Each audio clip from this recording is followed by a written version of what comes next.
அஸ்ஸலாமு அலைக்கும். ஐபம் வணக்கம். நான் புல்மோட்டை மோலாம்பட்டாரத்தில் வசித்து வரேன். என் பெயர் புகாரி. நான் புளியங்குள விவசாய சம்மேளன தலைவராகவும் இருக்கிறேன்.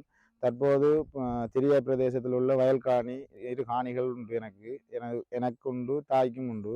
இரு காணிகளும் கடந்த காலங்களிலிருந்து நாங்கள் விவசாயம் மேற்கொண்டு வந்தோம்.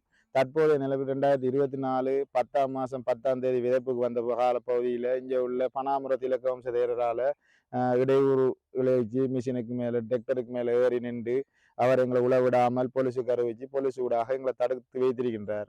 விவசாயம் செய்ய விடுறாருல்ல, விதைச்ச வெள்ளாமையே வெட்ட விடையில்லை. இந்த முறை நாங்கள் விதைச்ச வெள்ளாமை வெட்டையில் அப்படியே கிடந்து யானையும் பண்டியும் திண்டு மாடும் திண்டு அழிஞ்சு போனது.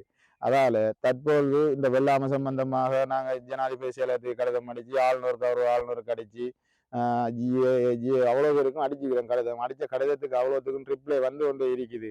இதுவரைக்கும் அந்த ரிப்ளைக்குரிய முடிவு ஒன்றும் கிடைக்கவில்லை. தற்காலிகமாக டிஎஸ்ஓபிஎஸ் அறிக்கை ஒன்று அறிவிச்சிருக்கு. பொதுமக்களோட காணியை இவர் அத்துமீறி பிடிக்கிறார் என்று சொல்லி அறிவிச்சிருக்குது. இந்த காணி ரெண்டும் தொல்லியல் திணைக்களத்துக்கு அடங்கவில்லை என்று சொல்லி டிஎஸ்ஓபிஎஸ் ஜனாதிபதி செயலகத்துக்கு அறிவித்த கடிதத்தின் பிரதி எனக்கு போடப்பட்டுள்ளது.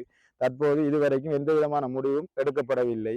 தற்போது இந்த காணி சம்பந்தமாக என்ன முடிவு இந்த அரசாங்கம் எடுத்து தரும் என்றதை எதிர்பார்த்து மீண்டும் ஒரு பேட்டி ஒன்று கொடுப்பதற்காக நான் தயாராக இருக்கின்றேன்.